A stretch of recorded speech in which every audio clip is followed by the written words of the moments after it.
1000 மிருகங்களோடு நின்றாலும் புலி தனித்து தெரியும். தனித்து நின்றாலும் 1000 மிருகங்களோடு நிற்கிற திமிரோடு அதான் புலி.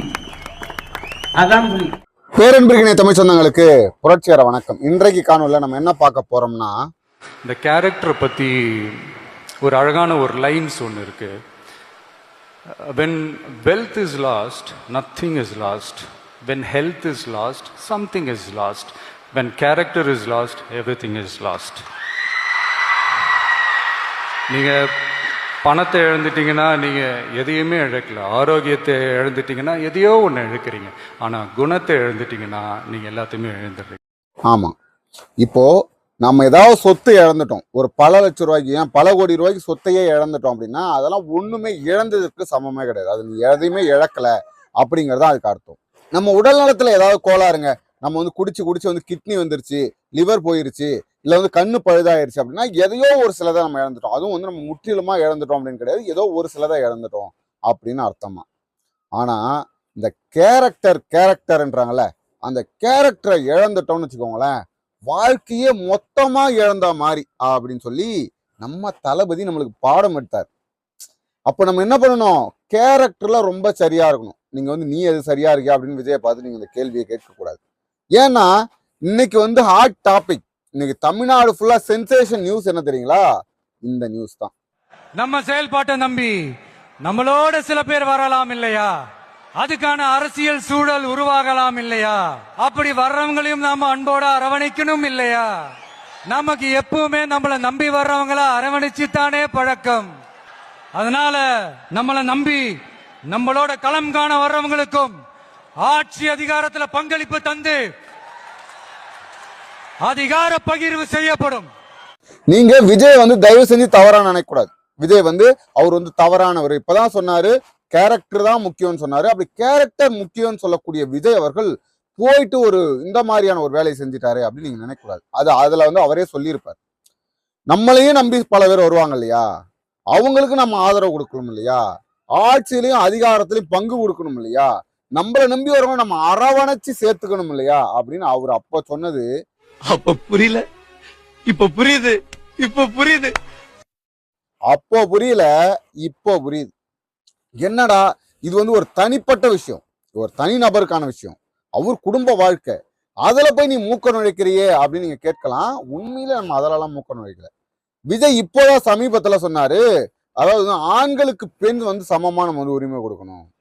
ஒரு மாவட்டத்துல ஒரு ஆண் கலெக்டர்னா ஒரு பெண் கலெக்டர், ஒரு ஆண் எஸ்பினா ஒரு பெண் எஸ்பி, அதாவது வந்து சரிசமமான வாய்ப்புகள் கொடுக்கணும். ஒரு ஆண் ஆசிரியர் இருக்கிற இடத்துல ஒரு பெண் ஆசிரியர், அதாவது வந்து சரிசமமா, அதாவது வந்து யாருக்குமே வந்து பாகுபாடு இல்லாம பிரிச்சு கொடுக்கணும். காவல்துறையில வந்து சரிசமமா கொடுக்கணும், அந்த மாவட்ட ஆட்சியர்ல சரிசமமா கொடுக்கணும் அப்படின்னு சொன்னாரு. அதை வந்து இப்ப எல்லாரும் கேள்வி கேட்பாங்கல்ல, எல்லாரையும் சொன்னியப்ப நீ என்ன சரிசமமா செஞ்ச அப்படின்னு கேள்வி கேட்பாங்கல்ல. அதற்காகத்தான் ஒரு ஆண் சிஎம் இன்னொரு பெண் சிஎம். இப்ப தமிழ்நாட்டுக்கு ஒரு சிஎம் பத்தாது, கண்டிப்பா வந்து ஒரு சிஎம் பத்தாது. அது வந்து பெண்களுக்கு சம உரிமை கிடையாது. இப்ப நாம் தமிழர் கட்சி கூட கொடுக்குது. நாம் தமிழர் கட்சி எப்படி கொடுக்குது, 117 ஆண் வேட்பாளர் 117 பெண் வேட்பாளர் கொடுக்குதே தவிர ஒரே ஒரு வேட்பாளர் தான் சிஎம் சொல்லுது, ஒரு வேட்பாளர் தான் சிஎம். இப்போ வந்து தமிழ்நாட்டுக்கு ஒரு சிஎம் பத்தாது, அப்ப பெண்களுக்கு சம உரிமை கொடுக்கணும். அப்ப என்ன பண்ணணும், ஒரு ஆண் சிஎம் ஒரு பெண் சிஎம். இப்ப ஆண் சிஎம் ஏற்கனவே விஜய் இருக்காரு, ஏற்கனவே ஆண் சிஎம் விஜய் இருக்காரு. இப்ப இன்னொரு பெண் சிஎம் வேணும் இல்லையா, அதனால பெண் சிஎம் ஆகத்தான் இப்ப வந்து திரிஷா வராங்க. பெண் முதல்வர் தான் இப்ப வந்து திரிஷா ஏற்கனவே ஒரு பேட்டியில சொல்லியிருப்பாங்க, உங்களுடைய எதிர்கால கனவு என்ன, லட்சியம் என்னன்னா சிஎம் ஆகணும். நிஜமாவா? நிஜமா சொல்றேங்க, டெஃபினெட்லி. அரசியலையா சினிமா? நீங்க பாருங்க ஒரு 10 வருஷத்துல. அப்ப புரியல, இப்ப புரியுது, இப்ப புரியுது. நான் வந்து முதலமைச்சர் ஆகணும், சீரியஸா சொல்றேன், நான் முதலமைச்சர் ஆகணும், யாரும் சிரிக்காதீங்க, என்னுடைய கனவு லட்சியம் முதலமைச்சர் ஆகணும், அதுக்காக என்ன வேணா செய்வேன்னு சொல்லிட்டு ஒரு பேட்டி கொடுத்துருந்தாங்க. அதுவும் அப்ப புரியல. இப்ப விஜயை அனுப்பி விஜய் மூலமாக தமிழ்நாட்டில் ஒரு கட்சியை ஏற்படுத்தி அதன் மூலமாக முதலமைச்சர் ஆகணும்னு திரிஷா ஒருவேளை கணக்கு போட்டிருக்காங்களோ அப்படின்னு நமக்கு தோணுது. என்னடா வாய்க்கு வந்ததெல்லாம் நீமானு பேசிக்கிட்டே இருக்க, இது எப்படி வந்து இது யதார்த்தத்துக்கு ஒவ்வொரு விஷயமா, நீமானு அபாண்டமா விஜய் மீது பழி போடுறியா அப்படின்னு சொல்லி நீங்க கேட்கலாம். இதுக்கு முன்னாடி முட்டு கொடுத்து கொண்டிருந்த விஜய் ரசிகர்கள் கூட மொழி பிதுங்கி நிற்கிறாங்க. ஒரு நிகழ்ச்சி, அந்த நிகழ்ச்சிக்கு அதாவது தம்பதி சமேதமாக எப்படி விஜய் ஒரு ஸ்டைல்ல போவார், த்ரிஷா ஒரு ஸ்டைல்ல போவாங்க. அப்படிலாம் போனா நம்ம எதுவும் கேட்கப்படுறதில்ல. ஒரே கார்ல போனதுனால நம்ம குற்றம் சாட்டல. அதாவது யூனிஃபார்மா ஒரு கணவன் மனைவி போல உடை அணிஞ்சுக்கிட்டு அவ்வளோ கெத்தா அவர் போறாருன்னா எதை நிரூபிக்க போறார் அப்படின்றத நீங்க கேட்கணும். அதாவது வந்து ஒரு ஆணாதிக்க மனநிலையின் உச்சம், ஒரு ஆணாதிக்க மனநிலை இருக்குல்ல, அதோட உச்சம். சங்கீதா என்ன கொடுத்திருந்தாங்க, சங்கீதா வந்து விவாகரத்து நோட்டீஸ்ல கொடுக்கும்பொழுது அவர் வந்து ஒரு நடிகையோட தொடர்புல இருக்காரு. அதாவது வந்து எங்க கூட வந்து வந்துடுறேன்னு சொன்னாரு, எங்களுக்கு கொடுத்த வாக்குறுதி அவர் நிறைவேற்றல, நடிகை விட்டு பிரிஞ்சு வந்துருவோன்னு சொன்னாரு, அவர் வந்து அந்த வார்த்தையை நிறைவேற்றல அப்படின்னு சொல்லி சொன்னாங்க. எனக்கு அழுத்தம் கொடுத்தால், எனக்கு வந்து ரொம்ப அழுத்தம் கொடுத்தீங்கன்னா, என்னை வந்து யாராவது வந்து கேள்வி கேட்டீங்கன்னா, ரசிகர்கள் வந்து தொந்தரவு பண்ணீங்கன்னா, அந்த நடிகை யார் என்பதை ஆதாரத்தோட வெளியிடுவேன்னு சொன்னார். இப்போ ஒரு மனைவி ஒரு கணவனுக்கு நீ குடிச்சிட்டு வந்தனா அவ்வளவுதான், குடிச்சிட்டு வந்தனா உங்களை குடும்பமே நடத்த மாட்டேன்னா நீ முன்னாடி சொல்றது நான் குடிச்சிட்டு தான் வருவேன், வேலைக்கு போயா நீ என்ன சொல்றது நான் சம்பாதிக்கவே மாட்டேன். அதாவது வந்து மனைவி சொல்வதை நீ என்ன சொல்றது நான் என்ன கேட்கறது அப்படிங்கிற ஆணாதிக்க மனநிலையின் உச்சம் தான் விஜய் இப்படி வந்திருக்கிறது. உண்மைதான். நீ என்ன வெளியிடுறது, நீ என்ன இந்த உலகத்துக்கு வெளிச்சம் போட்டு காட்டுறது, நீ என்ன ஆதாரத்தை காட்டுறது, நானே வரேன், தில்லா வரேன், உன்னால என்ன செய்ய முடியும் அப்படிங்கிற மனநிலையில தான் விஜய் வந்திருக்காரு. இது தனிப்பட்ட விஷயம்பா, இது தனிப்பட்ட விஷயம், ஒரு குடும்ப விஷயம், அதுக்குள்ள ஏன் மூக்க நுழைக்கிறீங்க அப்படின்னு கேட்கலாம். இது உண்மையிலே ஒரு தனிப்பட்ட விஷயம் இல்ல, தமிழ்நாட்டை ஆளணும்னு நினைக்கிற ஒரு முதலமைச்சர் வேட்பாளருடைய விஷயம். நான் ஒழுக்க சீலன், ஒழுக்கம்தான் முக்கியம் அப்படின்னு சொல்லக்கூடிய ஒருவன் இப்படிப்பட்ட வேலையை செஞ்சா அவன் தொண்டன் எப்படிப்பட்ட வேலை செய்வான்? இதுக்கு முட்டு கொடுக்குறான். உண்மையிலேயே இவன்லாம் தமிழ் தேசியம் பேசினான் போது வெக்கமா வேதனையா இருக்குங்க. த்ரிஷாவோடு இன்னைக்கு எல்லாரும் பேச போறாங்க எழுத போறாங்கன்னு தெரிஞ்சும் ஏன் போயிட்டு பொதுவுல ஃபங்க்ஷன்ல அட்டன் பண்ண வேண்டிய ஒரு இடத்துல வேணும்னே அவரே அது வெளிச்சம் காட்ட வேண்டிய ஒரு இடத்துல வந்து அவரே நிக்கிறாரு.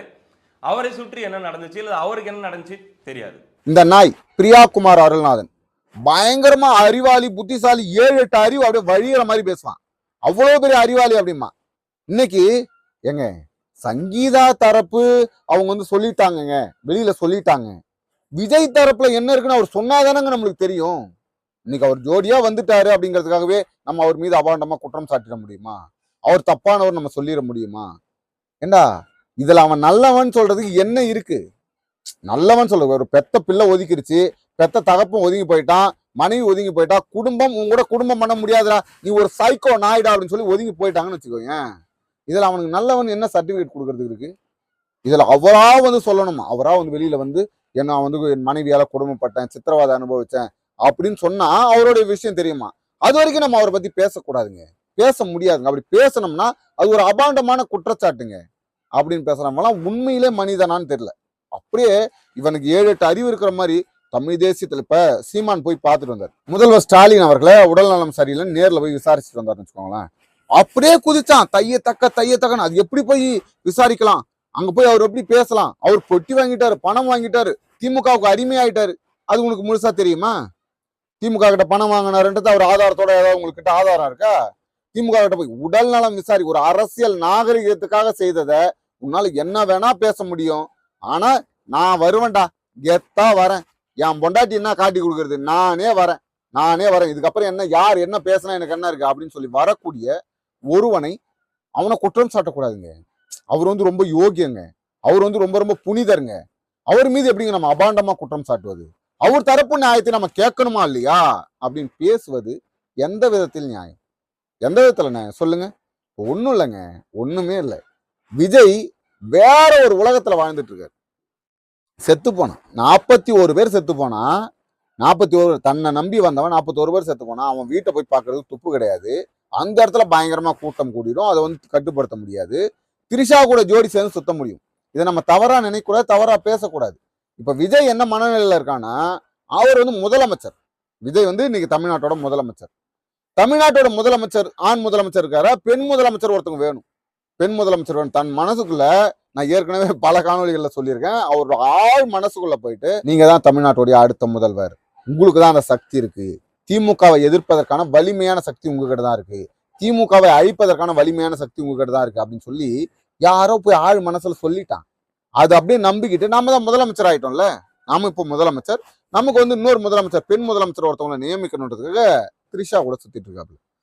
இவரெல்லாம் தமிழ்நாட்டோட முதலமைச்சராகி தமிழ்நாட்டை காப்பாத்தி அவ்வளவுதான், தமிழ்நாட்டை கரை சேர்த்து விட்டுருவாருன்னு வச்சுக்கோங்களேன். உண்மையிலேயே தமிழ்நாட்டுக்கு வந்த மிகப்பெரிய அழுக்கு. இப்ப நீங்க கேட்கலாம், மற்றொரு ஸ்டாலின் சரியா இருக்காரா, உதயநிதி ஸ்டாலின் சரியா இருக்கிறாரா? இப்போ வந்து நம்ம இன்பநிதி சரியா இருக்கா இல்லையா? கருணாநிதி சரியா இருந்தாரா? அம்மையார் ஜெயலலிதா எப்படி இருந்தாங்க? எம்ஜிஆர் எப்படி இருந்தாங்க? நீங்க வந்து விஜயை மட்டும் குற்றம் சொல்றீங்களா அப்படின்னா, உண்மையிலேயே சொல்றேன், கருணாநிதி வாழ்ந்த காலம், அந்த காலத்துல வந்து 2 மனம் 3 மனம் செஞ்சுக்கிறோம், அதெல்லாம் வந்து அது கணக்கு இல்லாம இருந்தது. அப்போ வந்து சட்டம் எதுவும் கிடையாது. ஆனால் இப்போ இருக்கிற சூழ்நிலையில உதயநிதி இது போன்ற வேலையை செய்தால் திமுகவுக்கு எவ்வளவு பெரிய கெட்ட பேர் ஆகும். மறைமுகமாக செய்வது என்பது வேறு. மறைமுகமா அவன் வந்து யாருக்கும் தெரியும், பயந்து செய்யறான், மக்களுக்கு பயப்படுறான். நீ எவனை பத்தியும் கவலைப்பட மாட்டேங்க, யாரை பத்தி நீங்களாம் எனக்கு இதுக்கு சமம், உங்களெல்லாம் நான் வந்து இதுவா கூட மதிக்கல அப்படின்னு தான் விஜய் நிரூபிச்சிருக்காரு.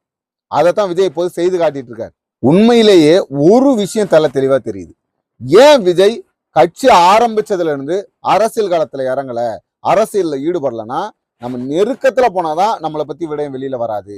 நாம யாருன்றது வெளியில தெரியாம இருக்கும். நாம ஒரு சைக்கோ, நாம ஒரு மென்டல், அது வெளியில தெரியாம பாத்துக்கணும்னா கிட்ட நெருக்கத்துல போய் திடீர்னு முதலமைச்சர் ஆயிடலாம் நினைச்சார். திடீர்னு வரும்போதே இவ்வளவு வருதுன்னா, இன்னும் ஆரம்பத்துல இருந்து களத்தை இறங்கி அரசியல் செய்திருந்தால் விஜய் நேரம் காணாம போயிருப்பாரு. இதுக்கப்புறமும் காணாம போயிருவாப்ல, அதுல மாற்று கருத்து இல்லை. ஏனென்றால் விஜய் தனிநபர் ஒழுக்கத்தில் கூட சரியானவர் கிடையாது, அறிவாளியா கிடையாது, புத்திசாலி கிடையாது, ஒரு தற்குறி நினைச்சிட்டு இருந்தோம். ஆனால் இது ஒரு சைக்கோ, இது ஒரு மென்டல்ங்கிறது இப்போ ஆதாரப்பூர்வத்தோட முடிவாயிருச்சு. அடுத்தது ஒரு காணொலியில் உங்களை சந்திக்கும் வரை உங்களுடன் விடைபெறுவது உங்கள் நண்பர். நன்றி.